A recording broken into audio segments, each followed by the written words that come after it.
ఆదోనిలో ప్రభుత్వాలు మారినా ప్రజాప్రతినిధులు మారినా వ్యవసాయ మార్కెట్లో రైతులు పండించిన పంటకు కనీసం వస్తువులు ఏర్పాటు చేయడంలో అధికారులు విఫలం చెందారు అనడంలో సందేహమే లేదు.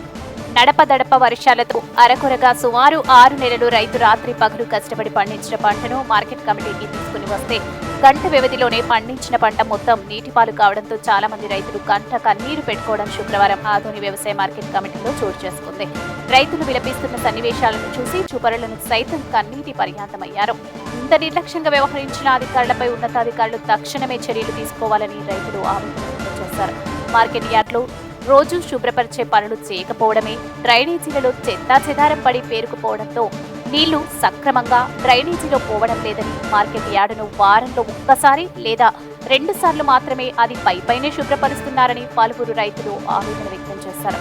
డ్రైనేజీ వ్యవస్థ ఎప్పటికప్పుడు శుభ్రపరిస్తే ఇలాంటి పరిస్థితి ఏర్పడేది కాదని, ఇప్పటికైనా అధికారులు కళ్లు తెరవాలని పలువురు రైతులు అన్నారు.